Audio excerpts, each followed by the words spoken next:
Right now on the CBS 2 News at noon, 39 years ago today, police found the body of murdered Michelle Martinko. Today, we're learning about the man police say killed her. After 39 years, that man is now in custody for the murder of Michelle Martinko. The 18-year-old Kennedy senior was found stabbed to death in her car back in December of 1979. Now, new technology appears to have cracked this decades-long cold case. 64-year-old Jerry Burns of Manchester is now behind bars, charged with the first-degree murder of Michelle Martinko when he was 25 years old. CBS 2 News reporter Nick Weig was in the courtroom for Burns' first court appearance and has an update. Nick? Yeah, Janae, new DNA technology cracked this cold case in just the last few weeks, and that's what led investigators, after 39 years, to arrest a Manchester man in this stunning development. Jerry Burns made his initial appearance in court this morning as a judge explained the charge against him. Burns faces life in prison without parole if convicted of first-degree murder. Court documents show new DNA genetic research matched Burns to blood found in Martinko's car. Prosecutors say that led them to the Burns family genetic code and ultimately to Jerry Burns. Police say during an interview, Burns told them he has no recollection of the night Martinko died and had no idea how his DNA was found at the scene. Still, prosecutors wanted to make sure he stays behind bars before trial. This was a brutal, violent, and horrendous crime. This was an 18-year-old victim who was stabbed repeatedly in a vehicle at Westdale Mall. This is a crime that has had a unique and profound impact on the Cedar Rapids community, and the community needs to know it's being kept safe. Now that convinced the judge to keep Burns behind bars on a $5 million cash bond. Members of Burns' family were in the courtroom today, but visibly upset. They declined to make any comment about this case. Burns now has a preliminary hearing set for December 28th. Nick Weig, CBS 2 News. Now today, Michelle Martinko's family is issuing a statement to the Des Moines Register as they are finally getting some closure. They say, quote, the community can be very proud of its law enforcement and for the tremendous comfort and support area residents have extended to our family over the 39 years since Michelle's death. Our heartfelt thanks to everyone. Now, this huge break in the Martinko cold case follows an investigation that lasted, as you've heard, nearly 4 decades. CBS 2 News reporter Lucas Voss now brings us a timeline of what's happened during all those years. Lucas? Janae, on December 19th, 1979, Michelle Martinko went Christmas shopping at the Westdale Mall at around 6:30 p.m. following a school function. The next day at 2 in the morning, her parents reported her missing. Police found Martinko in her car. Just 2 hours later, brutally murdered with several stab wounds. The case went cold, leaving investigators without any leads until 2006. New DNA was found and run through a national database, not yielding any results in 2006.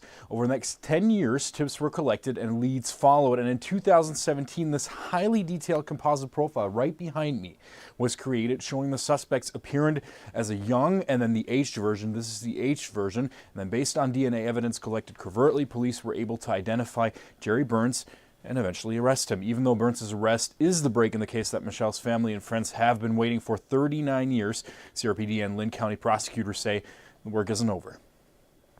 We continue to ask for the assistance from the public and would encourage anyone with information or knowledge about the case to contact the Cedar Rapids Police Department. Now, Burns grew up in Manchester and also went to high school there. The community is just starting to grasp who lived among them for so many years. Lucas Voss, CBS 2 News. Now, the man accused of murdering Martinko lives and works about 45 minutes from Cedar Rapids, where she was found murdered in Manchester. Right now, CBS 2 News reporter Eva Anderson is in Manchester gathering background information on the accused killer. She joins us live now from Burns' workplace, Advanced Coding Concepts in Manchester. Eva, what are you finding out? Janae, well, I have been here all morning in Manchester speaking with friends, former employees, and classmate of Jerry Burns, who, as you said, worked right here at Advanced Coding Concepts yesterday around noon.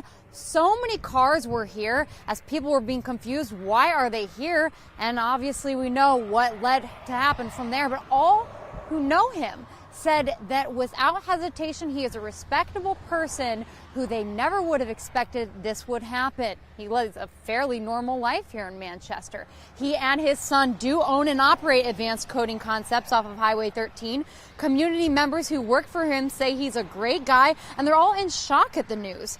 A community member tells us he currently lives with his second wife, Nancy, who had officers arrive at their home yesterday, leaving her and Jerry's son, Jim, very confused. Yesterday morning, Jerry started his day off as usual, stopping at his favorite convenience store he actually used to own and taking his cat to the vet. After, when he arrived at work, he was taken into custody. Later this evening on CBS 2 News Live at 5, you'll hear from some of his former classmates as well as some of the people who served him yesterday morning before he went into work. I'll also be pursuing a lead on potentially how that covert DNA sample was collected. Live in Manchester, Eva Anderson, CBS 2 News. Now again, CBS 2 News is going to continue cover every angle of the Martinko case throughout the rest of the day. So make sure to stay with us here on air for our newscast, also online. And don't forget, we've got our CBS 2 News app that you can follow our complete team coverage throughout the day that we continue to update for you.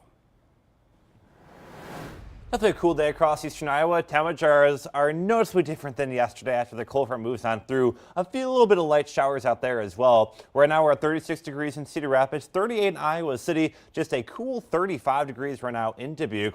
36 at the riverfront. You can see a little bit of light rain continuing to fall there. Otherwise, everyone is dealing with mostly cloudy skies, and that will continue through the rest of the day today.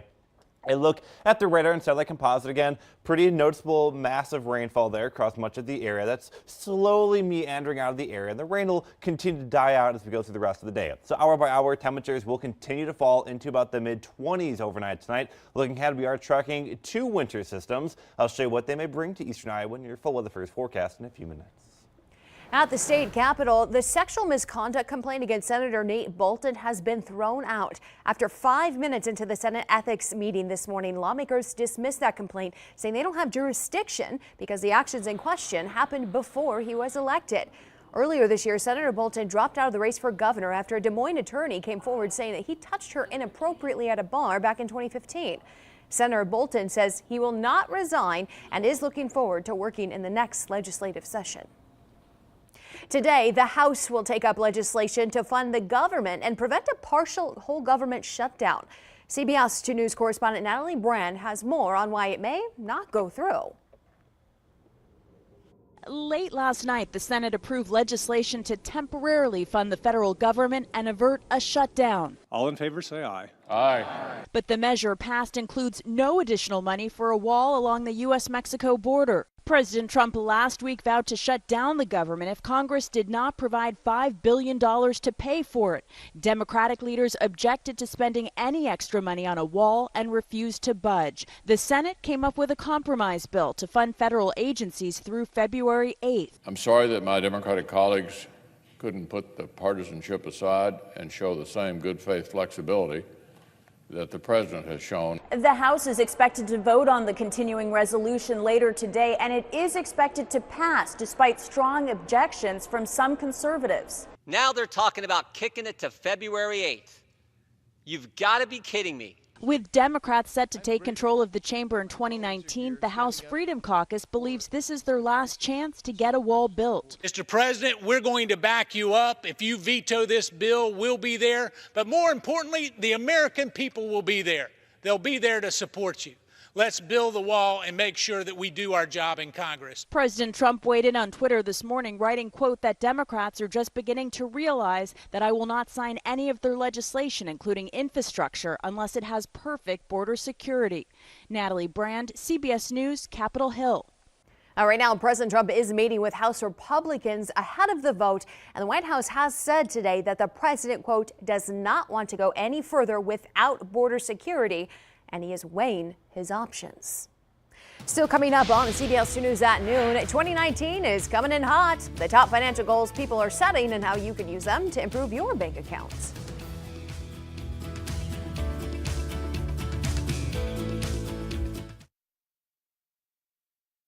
The following segment is sponsored by TRYON Investments.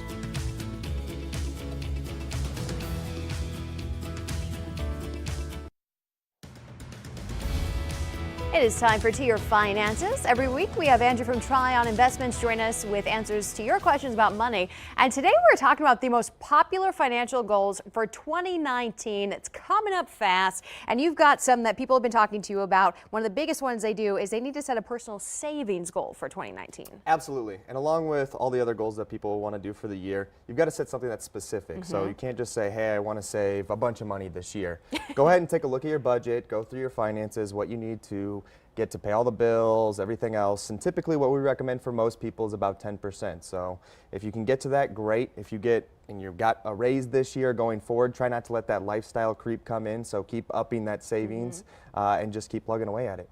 And then when it comes to savings, you also want to have an emergency fund so you don't have to go into savings all the time. Absolutely. So this is the most key thing. So for most people, typically what we recommend, if you're single or you don't have a bunch of expenses, 3 to 6 months will work fine. Now, if you're a family and you're the sole breadwinner, we typically recommend that people keep 6 to 12 months in just a rainy day fund. That way, if you lost your job or a traumatic event comes up, you've got enough to be able to pay that and not ruin a bunch of things. And we always talk about retirement accounts. That should definitely be a goal for 2019. Absolutely. So if you've got a 401k plan at work, a 403b, you want to make sure that you're trying to put money towards those. So after you get that rainy day fund built up, start contributing, especially if you've got a match from your employer. You know, you're giving away free money if you're not contributing to that. So go for that. If you're self-employed or a contract worker, there's a bunch of options out there, whether it's a simple IRA, SEP IRA, traditional IRA, Roth, all sorts of those. Just continue putting money away and get saving for the future. And then a lot of people always think ahead to new vacations they want to go on, and one of the goals should be a budget-friendly one. Absolutely. So, you know, we can plug away and go through financial plans all day and optimize your portfolio and your financial plan so you can save as much money as possible. But at the end of the day, you've got to live life too. So again, with kind of going on that route of saving, you want to kind of take a look at your budget, your expenses for the year. And if you plan these vacations out 12 months ahead of time, all of a sudden they magically become a whole lot cheaper and affordable to do. So we'd recommend doing that to enjoy life. And if if you're married or you've got a significant other you live with or things, these are stuff that you want to discuss with them. You don't want to make these plans on your own. Absolutely. This is one of the big issues that we've started to see a lot in the financial planning process, especially as people starting to get married. You want to sit down and make sure you're both on the same page, or if you've got separate checking accounts, that you realize that. But the big thing is to make sure, especially if you've got a lot of student debt, to go through that, any other big debts outside of there, and then just kind of be on the same page of what your goals are and you want to accomplish. And it usually helps the relationship quite a bit better. Oh yeah, because money's one of the biggest things people fight about. Absolutely. So it'll help out. Those are the top goals for people that they're setting for their finances in 2019. So they can definitely help you make your decisions too. If you want help making them, you can contact TRYON Investments. Here's their phone number and their email. You can also find all their information on our website, as well as lots of other things we've talked with Andrew over the years. Still ahead on CBS 2 News at noon, Pedialyte. It's not just for kids anymore. How a new drink will be able to help you make it through those holiday parties and family gatherings. And a few light showers continue to move on through eastern Iowa right now, but off to our west, skies are beginning to clear. That's moving in our direction. Going to be a nice weekend, but then we are checking a series of systems for your Christmas week. We'll time it all out in your Weather First forecast coming up next.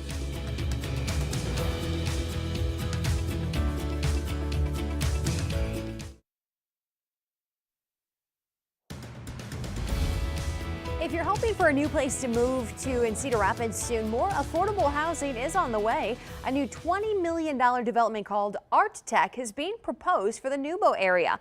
The city says this and another project near Crookwood Community College will add almost 100 new affordable housing units. Right now, there are 650 that have been either built or planned since the 2013 year. The development in Nubo will also have co-working spaces for people to use. We are wanting to make this area a really hotbed for entrepreneurship, startups, people with ideas, artists. We just want places that are walkable and easy to get around, easy to get to services. They both do provide green space outside. The application for state tax credits for these projects will be submitted in January. The city will know if they receive funding for them by March. The Nubo development has plans to begin construction next fall. And I mean, if they could have started construction right now, Nick, it would have been okay. Yeah, it's not bad right now. A lot of construction projects are underway, a lot of street projects in Cedar Rapids. yeah. Getting pretty lucky with the mild weather. Workers are happy because they're getting a longer construction season, while people are like, wait a second, this should be done now. Unfortunately, it is going to start coming to a change as we start heading to next week. Temperatures on the way down, but overall actually still remaining slightly above normal. Compared to this time yesterday, though, a big change in temperatures. We're 10 degrees colder right now in Cedar Rapids and Iowa City, 16 degrees below where we were at this time yesterday in Tama. Again, the cooler weather really moving on in right now with that northwest wind, bringing those cooler temperatures. Right now, the radar and satellite composite continues to show this kind of pesky area of showers continuing across eastern Iowa, ever so slowly moving off to our east. Very light rain with this, but again, just kind of cloud cover will be remaining for everybody else. Off to our west, though, clearing skies out here. Another area of high pressure begins to build on in, so the weekend's looking pretty good. Dry weather and calm weather, albeit a little bit cooler than where we have been. Right now in Cedar Rapids, we're at 35 degrees.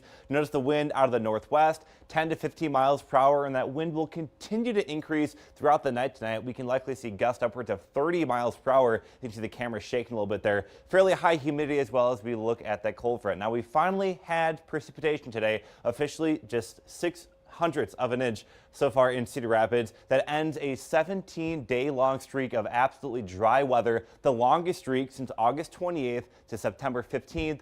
Of last year. So it's been a pretty dry stretch of weather, that's for sure. And it's going to actually turn a little bit more active if you head towards next week. Time things out with our predictor. There's that light rain continues to move out of the area. Mostly cloudy skies continue overnight tonight into early Tuesday. And again, that northwest wind will come in at about 30 miles per hour at times overnight. By tomorrow afternoon, though, the sun begins to shine, clouds begin to depart. We'll call it partly cloudy to mostly clear tomorrow. And then by the weekend, we have another quick moving clipper that'll move on through likely on Saturday, bringing another shot of cooler air. Likely, though, no precipitation with this simply because it's going to be pretty dry. But it will be another pretty breezy day out there on Saturday. Elsewise, your temperatures for the weekend, 37 on Saturday, down to 35 on Sunday, with partly cloudy to mostly clear skies. Again, temperatures actually will be a little bit above normal. Also above normal will be our precipitation heading towards Christmas week. We got one system that's going to move on through likely around Christmas Day, may bring a quick shot of snowfall for some areas of eastern Iowa. Doesn't look incredibly likely. We're going to still kind of fine-tune the details. That moves out of the area. We have another system that's going to arrive likely the day or two following Christmas. That'll move on through eastern Iowa, putting us in kind of the rain aspect. So we're going to keep a close eye on both these systems as we go through the next couple of days. Temperatures tonight across eastern Iowa, mid to lower 20s, mostly cloudy skies and gusty with a northwest wind at 15 to 30 miles per hour. 7-day forecast, again, cooler temperatures heading to the weekend, but dry. And then there's the storm system number 1 on Christmas Day, temperature at 34, a little bit more higher rain chance on Wednesday, temperature at 39. Still coming up on the CBS 2 News at noon, sleeping in your contacts. By the CDC wants you to remember to take them out every night when we're back.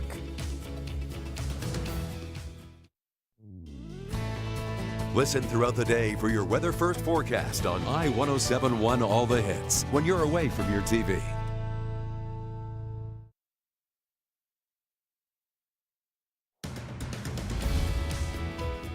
We do have some breaking news into the CBS 2 newsroom now about the government shutdown. Paul Ryan has now told reporters, the House Speaker, that the president tells him he won't be signing the stopgap bill that will be put on his desk today if passed. So again, the president says he will not sign the stopgap bill if it comes to his desk. And without his signature, the government will go into a shutdown. We're going to keep on top of this for you throughout the rest of the day on air and online to bring you any more developments from Capitol Hill.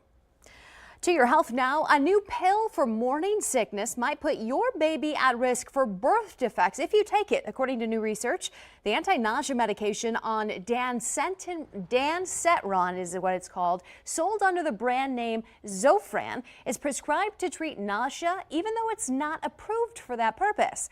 A study published in the medical journal JAMA says babies of moms taking that drug were more likely to develop a cleft lip or palate. Going to the hospital during the holidays could be risky for patients, more risky than usual because of medical errors, understaffing, and staff fatigue. Researchers found that more people are let go from the hospital during this time of year because of those factors. And because of that, when it comes to follow-up care, people are less likely to show up. People who leave the hospital around this time of year are more likely to have to get readmitted or even die within a month. The CDC study shows that falling asleep with contact lenses could cause some serious health problems. The report shows every year nearly 1 million people are treated for keratitis. That's an infection of the cornea after going to sleep without taking out your contacts. If you enjoy holiday cocktails but regret them in the morning, Pedialyte is looking out for you this holiday season. They're releasing a new hangover cure. Sparkling Rush powder packs is what they're called. They come in grape and cherry flavor, and they add minerals like sodium and potassium to water, and those are what are lost in dehydration after too many drinks. Company leaders say social media posts inspire them to make this new product just for adults instead of kids. We've got another look at your CBS 2 Weather First forecast next, but first let's take a look at the markets.